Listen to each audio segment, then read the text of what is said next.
वह ठीक मेरे सामने बैठा हुआ था। जुड़वा बहन सोफी का पति अभिषेक।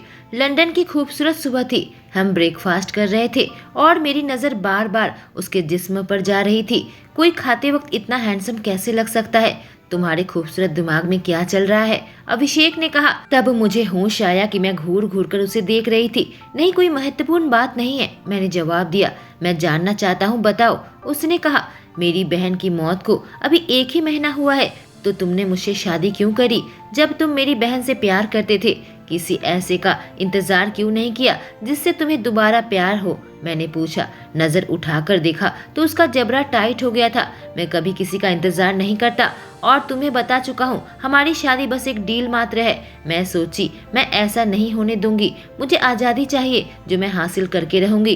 तुम क्या चाहते हो? मैं क्या करूं अभिषेक? मैं झुंझुलाहट के साथ पूछी। मैं चाहता हूं तुम मेरी पत्नी का फर्ज निभाओ, के साथ पार्टी अटेंड करो और मेरे बिजनेस कलीग के साथ अच्छे से बर्ताव करो। उसने जवाब दिया। क्या तुम चाहते हो मैं तुम्हारी पत्नी बनकर रहूं, जबकि तुम दूसरी लड़कियों के साथ? इतना कहा था। उसने काटा। हाँ, तुम ऐसा ही करोगी। और अब मैं अपने आप को रोक नहीं सकी। अपनी चम्मच नीचे रखकर उसे गुस्से से घूरी। ठीक है, तब मेरी भी एक जिंदगी है। तुम अपनी जिंदगी का मजा लो और मैं अपनी जिंदगी का। इतना मैंने कहा था कि अभिषेक ने अपनी त्योरी चढ़ा ली। अगर तुम्हें शादी के बाहर किसी लड़की को ढूंढ लिया तो मैं भी अपने प्रेमी को घर बुलाऊंगी। यह सुनकर वह गुस्से भरी आंखों से मुझे देखने लगा। मत भूलो, तुम अभी मिसेस अभिषेक प्राची सिंह हो। मुझे गुस्से से कहा। तो फिर मैं तुम्हें भी याद दिला दूं, तुम भी शादीशुदा हो, कोई आजाद पंछी नहीं। मैंने कहा। घबराओ मत प्राची, मैं अपने अफेयर को छुपा कर रखूंगा। उसने कहा। तो ठीक है, मैं भी ऐसा ही करूंगी। ऐसे जी के कोई फायदा नहीं,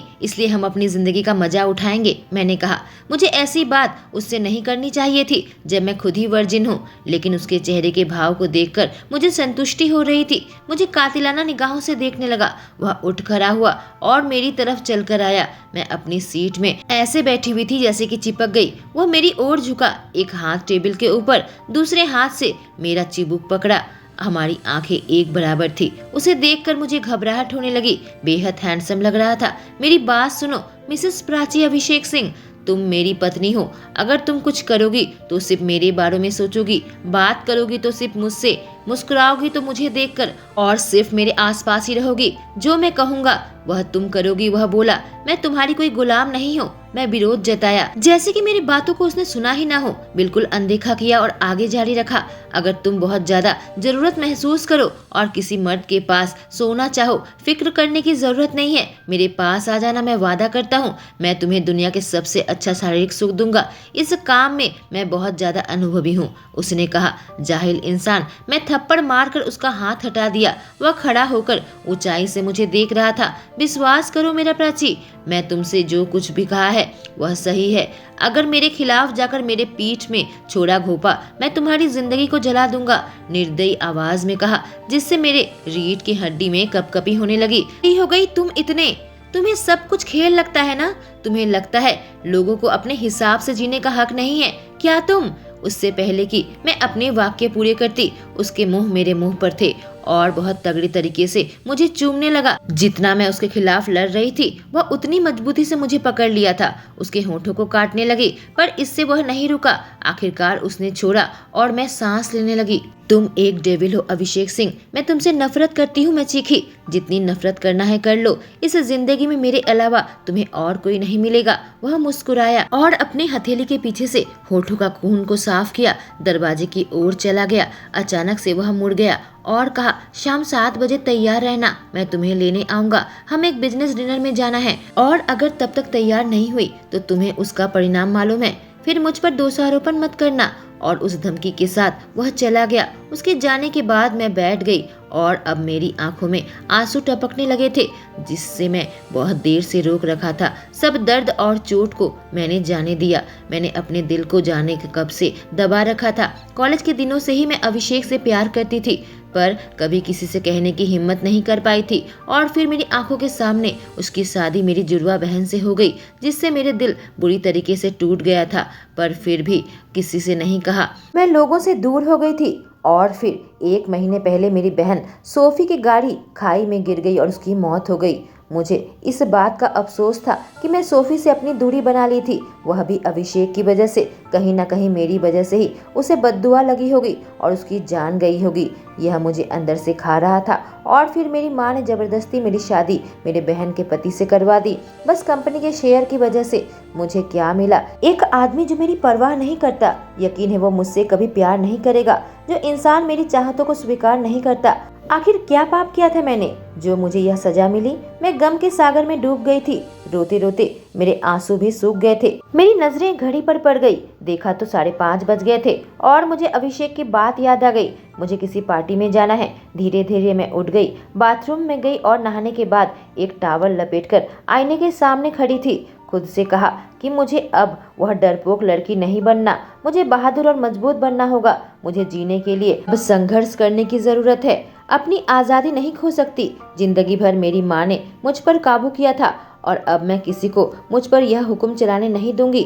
यह मेरी जिंदगी है। अभिषेक सिंह, मैं तुमसे और नहीं डरूंगी। मैं तैयार हो गई। जब शीशे में खुद को देखी, मैं वह लड़की नहीं थी। मैंने एक मैरून कलर की थाई के लेंथ की ड्रेस पहनी थी जो मेरी माँ ने हनीमून के लिए मेरे लिए पैक किया था।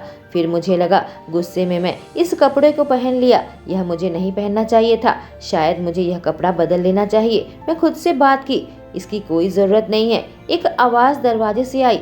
मुड़कर देखी तो सामने अभिषेक खड़ा था। उसकी आंखों में कुछ ऐसे जज्बात थे जो काफी तीव्र थे और मेरे समझ से बाहर थे। पर मेरा दिल तेजी से दौड़ने लगा था। मेरी ओर एक कदम बढ़ाया और मैं डर कर एक कदम पीछे ली। हम ज्यादा करीब आ सकते थे। हालांकि इससे वह अपनी जगह पर रुक गया और अब उसे देखकर एक पल के लिए मैं चौंक गई। जो अभी तीव्र दृष्टि उसकी आंखों में नजर आ रही थी, अब वह बिल्कुल ठंडी हो चुकी थी। एक आदमी का इतना मूड स्विंग कैसे हो सकता है? या फिर मेरी आंखों ने गलत देखा था? चलो चलते हैं, हमें देर हो रही है, अभिषेक बेसब्र होकर कहा। हम वहां से निकलकर सीधे लिफ्ट के पास आ गए। अभिषेक अपना एक हाथ मेरे पीठ पर रखा था। इससे मैं बिल्कुल कांप उठी क्योंकि पीठ पर बहुत बड़ा कट था और सीधा उसका स्पर्श मेरे त्वचा में हो रहा था। उसे देखी तो वह सामने देख रहा था। ऐसा लगा मेरे अंदर पटाखे फूट रहे हो। यह इतना ठंडा कैसे नजर आ सकता है? क्या यह सिर्फ मेरे साथ ही हो रहा है? चाहती थी उसका हाथ हटा दूं, लेकिन आसपास लोग थे और मैं सीन क्रिएट नहीं करना चाहती थी। लिफ्ट का दरवाजा खुला, हम अंदर आ गए। हम दोनों ही थे। हमारे बीच की बिजली और तीव्र हो गई। उसके आसपास ऐसा अनुभव क्यों हो रहा है? इन सब से उभरने के लिए मैं अपने निचले होठों को दांत के नीचे दबा दिया था। क्या तुम अपने निचले होठों को सजा देना बंद करोगी? अभिषेक झुंझुलाहट के साथ कहा और मेरे निचले होठों को मेरे दांतों से आजाद कर दिया। हम दोनों एक दूसरे की कुछ ज्यादा ही करीब खड़े थे और आंखों में देख रहे थे। बस उसे और थोड़ा झुकना है और हमारे होंठ आपस में छूने लगेंगे। तभी लिफ्ट का दरवाजा खुला और हम बाहर निकल गए। हे भगवान, क्या मैं पागल हो गई हूँ? क्या मैं उससे किस की भूखी हूँ? उसके स्पर्श की मुझे शर्मिंदगी होने लगी। आजादी के लिए मैं कैसे लड़ूंगी जब उसका स्पर्श मेरा यह हाल करता है। कार में बैठे हुए थे। अभिषेक ने कहा, यह तुम्हारा पहला काम है। मैं उसकी तरफ देखी, पूछी, कौन सा काम? तुम्हें दूसरे बिजनेसमैन की बीवी के साथ मिक्स होना पड़ेगा ताकि मैं उनके पतियों के साथ बैठकर बिजनेस प्लान कर बारे में बात कर सकूं। तुम्हें सबको इम्प्रेस करना होगा, बस इतना ही। उसने बात पूरी की। मैं पार्टी की लड़की नहीं हूँ। मैं बहुत ज्यादा इंट्रोवर्ट हूँ और मुझे इन सब की आदत नहीं है। हाँ, मेरी बहन सोफी बहुत चंचल थी, पार्टी गर्ल थी, पर मैं उसकी ठीक उल्टी हूँ। मैंने कभी किसी को इम्प्रेस करने की कोशिश नहीं की। मुझे नहीं लगता मेरे अंदर वह गुण है। मैं उसकी आंखों में देखकर घबराहट के साथ कही। अभिषेक मेरी ओर देखकर हल्का सा हंसा। घबराओ मत, तुम्हारे अंदर वह काबिलियत है, बस तुम्हें अभी उस बारे में मालूम नहीं है। और दूसरे को इम्प्रेस करने की बात, उसके लिए तुम्हें कुछ करने की जरूरत नहीं है। लोग खुद ब खुद इम्प्रेस हो जाएंगे। मैंने कहा, तुम तो ऐसी बातें कर रहे हो जैसे तुम मुझे अच्छे से जानते हो। इसी वजह से तुमसे शादी की है मैंने। उसने कहा। मैं अपनी त्योरी चढ़ाई। हमारी शादी कोई प्लान शादी नहीं है। ये एक जबरदस्ती की शादी है जो हमारे परिवार ने करवाया है। तुम अच्छे से जानते हो। एक पल को मुझे देखा, आखिरकार कहा, मुझे सबसे अच्छी मिली है।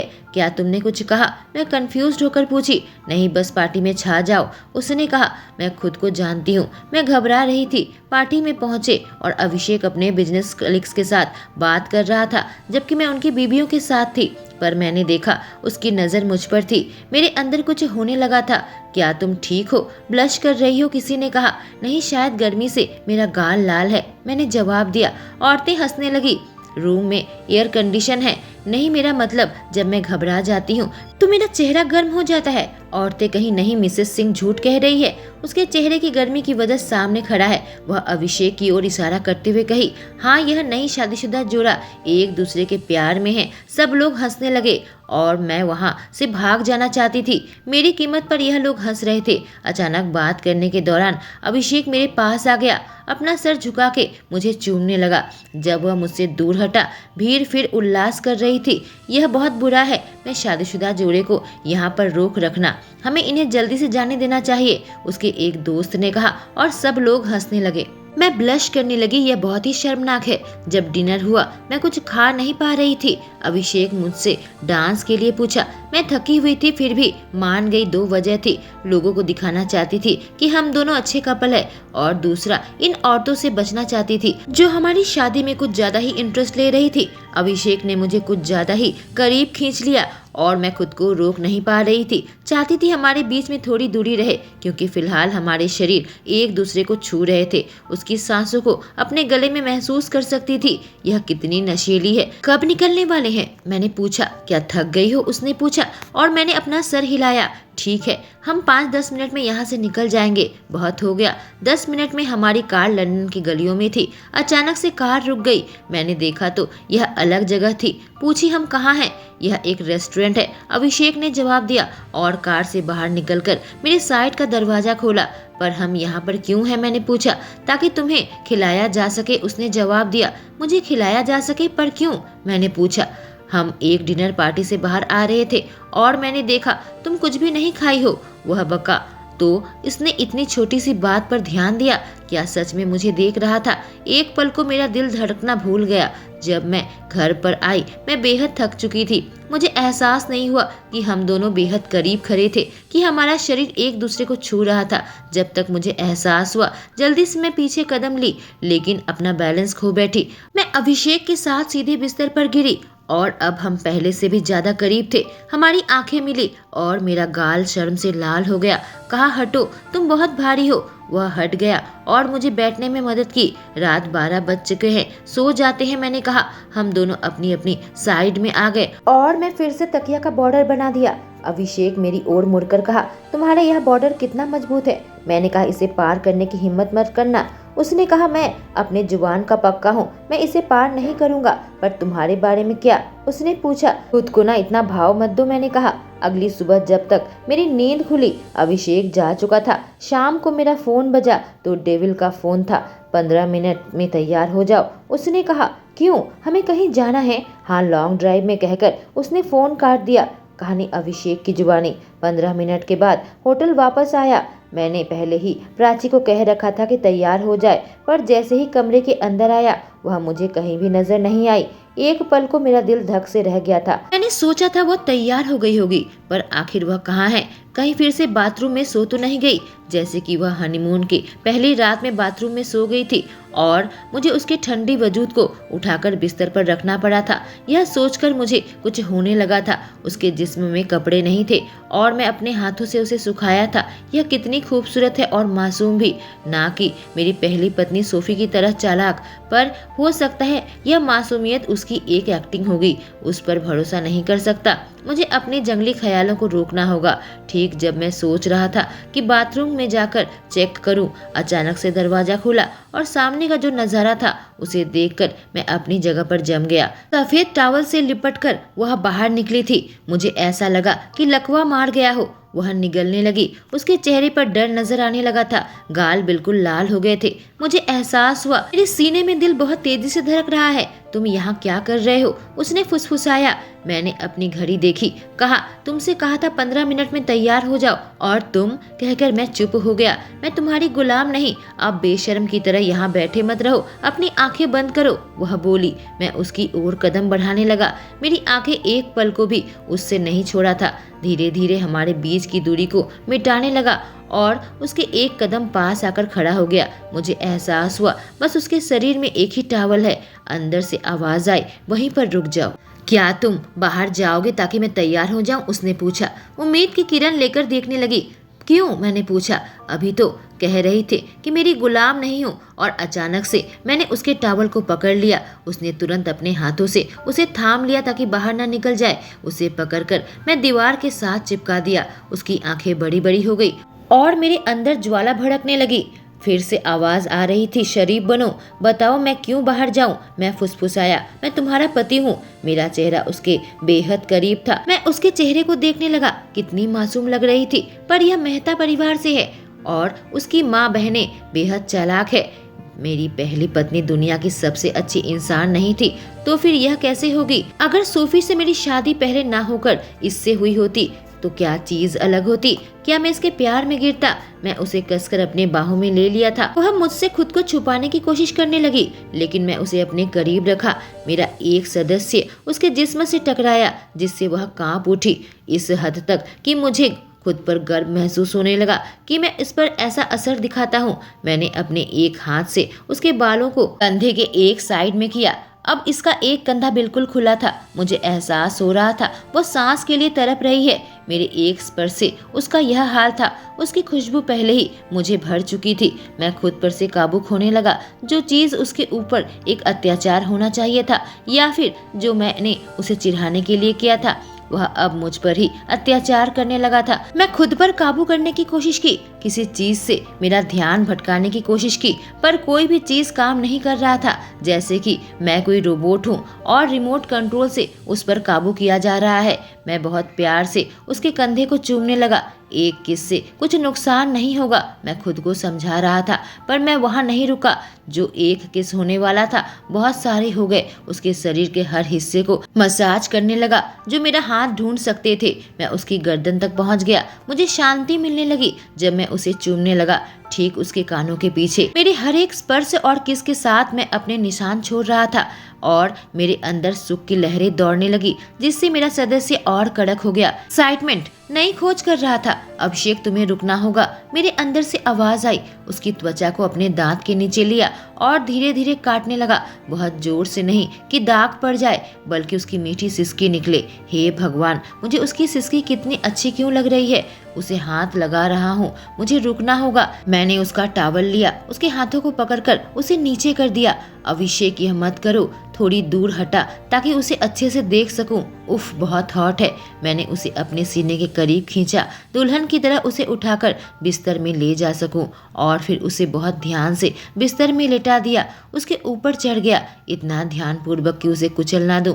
मुझे लगभग हंसी आ गई जब मैं उसे देखा। इतनी मजबूती से अपने आंखों को बंद कर लिया था। यह कितनी क्यूट लग रही थी। मैं कुछ कर नहीं सकता। उसे चूमने लगा। अभिषेक, रुक जाओ। मैं अपनी एक उंगली उसके चेहरे के बनावट को देखने लगा था और फिर उसे उतार कर गर्दन तक ले आया और उसके सीने तक ले आया।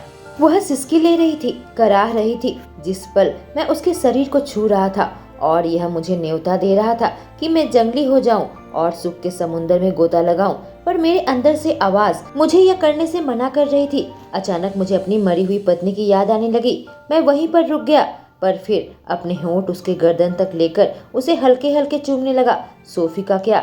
यह सोफी नहीं, उसकी बहन है, पर सोफी की जरा भी यादें मुझे नहीं आ रही थी। मेरा दिमाग अब से प्राची से भरा हुआ था। सोफी के बारे में मैं कैसे सोच सकता हूँ जब मैं प्राची को देख रहा हूँ। मेरे दिमाग में छाई हुई है और मेरे बिस्तर में मैं चला जा रहा था, लेकिन मैं हार मानने को तैयार था, सर झुकाने को तैयार था। भाड़ में जाए मेरे उसूल। नहीं, मैं यहाँ नष्ट हो रहा हूँ। मैंने अपना काम जारी रखा और उसकी खुली त्वचा का स्वाद लेने लगा। अचानक से उसके हाथों ने मुझे रोक लिया। उसकी हिम्मत कैसी हुई? ऊपर नजरें उठाया और हमारी आंखें आपस में लॉक हो गई। उसकी आंखों में पानी था। वह रो क्यों रही है? उसकी आंखों का सामना नहीं कर सकता। उसके लाल गुलाबी होठों को देखने लगा। वह मुझे भीख मांग रहे थे, हमेशा ही करते हैं, और आज मेरे पास मौका था। उनका स्वाद लेना चाहता था। अब उसके हाथ मेरे सीने में आराम से थे। जैसे ही मैं करीब जाने लगा, वह मुझे रोकने की कोशिश कर रही थी। मैं रुकना नहीं चाहता। वह अब धीरे धीरे ताकत लगा रही थी, जिससे विघ्न पड़ने लगा, और अभी मैं अपनी जीत की खुशी नहीं मना सकता था। मैंने अपनी भौं सिकोड़ लिया। क्यों? मैंने पूछा।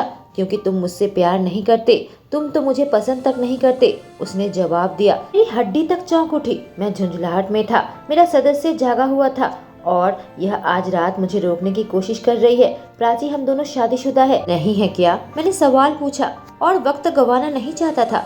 अगर हम यह करें तो क्या तुम्हारे दिल पर मुझे जगह मिल जाएगी? उसने पूछा। और अब प्राची ने अपना असली रंग दिखा दिया। ठीक उसकी माँ की तरह इंसान की कमजोरी का फायदा उठाना जानती है। जब मैं कमजोर था उसकी माँ ने अपनी बेटी से मेरी शादी करवा दी थी। यह भी शांति से अपने शिकार का इंतजार करती है ताकि उसे पकड़ सके। और मैं अभी अभी बचा था, मैं उससे दूर हो गया और बिस्तर के किनारे में बैठ गया। तुम यह मत भूलो, सोफी तुम्हारी बहन थी और मैं उसका पति था। मुझे लगा था कोई नहीं समझ पा रहा, पर तुम तो समझोगी। पर तुमने मुझे निराश किया। मैंने कहा, अभिषेक, वो मर चुकी है। अगर वह नहीं मरी होती तो मैं यहाँ पर नहीं होती, पर मैं हूँ, अब तुम्हारी पत्नी हूँ। और मैं किसी भूत से प्रतियोगिता क्यों करूँ? क्या करना होगा जब तुम्हारे दिल में मेरे लिए थोड़ी सी जगह होगी? बताओ, उसने सवाल किया। क्या यह मजाक कर रही है? मैं अच्छे से जानता हूँ सोफी मर चुकी है और यही वजह है कि मैं अब किसी को अपनी जिंदगी में नहीं चाहता। यह लड़की और कितना नीचे गिरने की योजना बना रही है। मैं उसे कहीं लेकर जाने वाला था, मेरी कुछ योजना थी, पर अब सब कुछ खराब कर दिया था इसने। आंसू भरी निगाहों से मुझे देखने लगी। उसकी आंखें मुझसे भीख मांग रही थी जो मैं नहीं दे सकता। वह चाहती है मैं उसे अपने दिल में जगह दूं, पर यह मेरे लिए इतना आसान नहीं है। कहानी प्राची की जुबानी। एक चमकदार रविवार की सुबह होटल के स्वीट में मास्टर बेडरूम में सूरज की किरणें अपना प्रकाश बिखेर रही थी। वह मेरे चेहरे पर पड़ी तो मैं अपनी पलकें खोली। काश मैं इस खूबसूरत दिन में डूब जाती, पर नहीं कर सकती। भले ही सबके लिए एक खूबसूरत उज्जवल दिन हो, पर मेरे लिए एक और अत्याचार का दिन है जिसका नाम शादी है। डेविल से शादी, जो डरावना सपना बनकर रह गया है। बेड की दूसरी साइड में अर्धनग्न लेकिन खूबसूरत अभिषेक सोया हुआ था। मैं उसके सेक्सी कमर से लेकर उसके एब्स तक देखने लगी। मजबूत सीना और चौड़ा कंधा, और फिर उसके गर्दन और उसका हैंडसम चेहरा। वह नींद में कितना शांतिपूर्ण और मासूम लग रहा था, असली जिंदगी में जैसा है, ठीक उसका उल्टा। उससे आंखें हटाना मेरे लिए बहुत मुश्किल था। हर एक बीतते दिन के साथ मैं उसके प्रति आकर्षण और हवस की आग में जलती थी। उसे पाने की ज्वाला जिससे मैं खुद के उसूलों पर सवाल करने लगती थी। वह मेरी बेहद करीब सोया हुआ था। उसकी सांसें अपने चेहरे पर महसूस कर सकती थी, जिससे मेरे रीढ़ की हड्डी के नीचे सिहरन दौड़ने लगती। और अचानक से रात की यादें मुझे याद आने लगी, जिससे मैं तुरंत उठ बैठी। अपना सीना पकड़ लिया और मैं कांपने लगी। जल्दी से उठकर बाथरूम आ गई और जब नहाने गई खुद को शीशे में देख रही थी। मेरे जिस्म में कई जगह उसने अपनी छाप छोड़ दी थी। त्वचा को अपने दांतों से काटा था। अगर कल उसने मुझे पकड़कर नहीं रखा होता, शायद मेरे पैर कमजोर पड़ जाते। होंठ सूखने लगे थे। मेरी नजरें उसके होंठों पर थी। उसका चेहरा मेरे धीरे धीरे करीब आता गया और आगे क्या होगा यह सोचकर मेरे दिल की धड़कन बेहद बढ़ चुकी थी। मुझे नहीं पता था उसकी नजर मेरे जमे हुए होठों पर थे। जब तक हमारे होंठ आपस में नहीं मिल गए थे, जब मैं उसकी आंखों में देख रही थी, उसमें मुझे कमजोरी नजर आ रही थी, जिससे मेरी सांस रुकने लगी थी। कुछ बोल नहीं पा रही थी क्योंकि मैं खुद कमजोर हो गई थी। जब मैं उसकी खूबसूरत आंखों को देख रही थी जो भीख मांग रहे थे, मैं खुशी खुशी उसे अपना सब कुछ दे देती अगर वह मुझे अपने दिल में थोड़ी सी जगह देता। पर वह मुझसे नहीं, सोफी से प्यार करता है, जबकि वह मर चुकी है। फिर मैं अपना दिल उसके हाथों में कैसे रख देती? मैं ऐसा करती तो वह मेरे दिल को कुचल कर रख देता और एक बार फिर से मेरा दिल टूट जाता। मुझे पता है इसके बाद से मेरी जिंदगी में मुसीबतें आने वाली है, क्योंकि मैंने उसे मना कर दिया है। मुझे पता है मैं उसे और आगे बढ़ने देती तो मैं खुद को रोक नहीं पाती और कुछ ऐसा कर गुजरती जिसका मुझे बाद में अफसोस रहता। कैसा अत्याचार था जो मेरे दिल पर हो रहा था। कहानी अभिषेक की जुबानी। मैं सुबह उठा तो देखा वह बिस्तर पर नहीं थी और कल रात की बातें मुझे याद आने लगी। उसे कहीं ले जाना चाहता था, उसे तैयार रहने को कहा था, पर जो कुछ भी हमारे बीच में हुआ था, मैं गुस्से से बाहर चला गया था। जब वापस होटल में आया, वह सो चुकी थी। मैं सोते हुए उसका चेहरा देखा, कितनी शांतिपूर्ण लग रही थी। लेकिन मुझे इससे बचकर रहना होगा। जाने कहाँ पर है मुझे परवाह नहीं। मैं बाथरूम जाने लगा। दरवाजा खोलकर जैसे ही मैं बाथरूम के अंदर घुसा, मैं वहीं पर जम गया। वह पहले से बाथरूम में मौजूद थी और उसे लॉक करना भूल गई थी। वह वहीं पर जम गई। इतनी शॉक्ड थी कि कोई प्रतिक्रिया भी नहीं कर पाई। उसे एहसास नहीं हुआ कि मैं उसके करीब आया, जैसे उसके हाथों से उसके चेहरे को पकड़ लिया। और अपनी उंगलियां उसके बालों में चलाने लगा। हल्की हल्की अपना अंगूठा उसके होठों पर चलाने लगा। एहसास हुआ वह सांस छोड़ी। मैंने उसके निचले होठों को पकड़ लिया और अपने होठों पर रख दिए और उसकी प्रतिक्रिया देखने लगा। धीरे धीरे अपने होठ हिलाकर वह मुझे अपने होठों का स्वाद लेने दे रही थी। उसके होठ बहुत ही मीठे थे, सच में नशीली है। मैं इतना स्वादिष्ट कभी कुछ नहीं चखा था। ऐसा लगा जैसे उसके निचले होठ मेरे हैं। मैं उसे चूसने लगा। बिल्कुल पके हुए चेरी जैसे लग रहे थे। उसका चेहरा दोनों हाथों से पकड़ लिया और उसे अपने करीब खींचने लगा। उसके करीब और झुकने लगा और फिर उसने प्रतिक्रिया दिखाई। वह पिघलने लगी। उसका शरीर मेरी काया में समाने लगा। मेरी जीभ उसके मुंह के अंदर जाने लगा। ऐसा किया ताकि उसकी ऊष्मा और मिठास को महसूस कर सकूं। पहले धीरे धीरे चूम रहा था और फिर बहुत जल्दबाजी में उसने अपने टॉवल को छोड़ दिया था जिसे वह लपेट रखी थी और मेरे शर्ट को एक हाथ से पकड़ लिया और मुझे अपने करीब खींचने लगी। उसके दूसरे हाथ मेरे सर के पीछे था, मेरे बालों के साथ खेल रहा था। उसका स्पर्श मुझे बहुत अच्छा महसूस हो रहा था। एक लंबी चाह मेरे अंदर जागने लगा था। मेरे शरीर में एक ही समय में गर्मी और ठंड का एहसास होने लगा था। मेरे हाथ उसके शरीर में रेंगने लगे थे। उसके गर्दन, उसके कॉलर बोन, उसकी नरम त्वचा में मैं उन जगहों पर अपनी छाप छोड़ी थी। कल रात उससे वह कांप उठी और मैं कड़क हो गया। हे बेबी, मैं तुम्हें गुस्सा दिलाना चाहता था पर तुम मुझे पागल बना रही हो। मैंने सोचा कि मैं फिर से काबू खो दूंगा। अगर मैंने यह करना जारी रखा, मैं फिर से उसके टॉवल को उतार फेंकूंगा और उसके नग्न जिस्म को बिस्तर में उतार कर फेंकूंगा और खुद को रोक नहीं पाऊंगा वह करने से जिसका मुझे बाद में अफसोस रहेगा। मेरे अंदर झुंझलाहट बढ़ने लगी। मैंने उसके कमर को और मजबूती से पकड़ लिया। उसके सर को पकड़कर उसे रूखे तरीके से और जुनून के साथ उसे चूमने लगा। वह अचानक से अपनी आंखें खोली और मेरे सीने में हाथ रखकर मुझे पीछे धकेलने लगी। जब मैं राहत की सांस ली, मैंने अपनी आंखें बंद कर ली। उसे देखना नहीं चाहता था जब तक खुद पर काबू न पा लूं, नहीं तो फिर से मैं उसे अपना शिकार बना लूंगा। मैं पीछे मुड़कर बाथरूम की दीवार के साथ टेक लगाकर खड़ा हो गया और सांस लेने लगा। जब मुझे एहसास हुआ मैं ठंडा हो चुका हूँ, मैं उसकी ओर देखा। उसकी आंखों से आंसू टपकने लगे थे। उसके करीब पहुंच गया और उसके आंसू पोंछने लगा था। नहीं, मैं उसे रुलाना नहीं चाहता था। कल रात का गुस्सा मैं उस पर उतारना चाहता था। उसने मेरे हाथ को दूर कर दिया। मुझे हाथ मत लगाओ। और तुमने मुझे चूमा कैसे? वो मेरे ऊपर चीखी। क्या तुम्हें एहसास भी हुआ था मुझे चूमने से पहले कि मैं प्राची हूँ, वह बहन जो हमेशा शांत रहती है, शर्मीली है, घुटी घुटी सी रहती है, जो देखने में बदसूरत है। मैं सिर्फ सोफी की परछाई हूँ, यह कहते हैं लोग मुझे। तुम मुझे जाने क्यों नहीं देते? मुझे पता है तुम मुझे नहीं चाहते हो।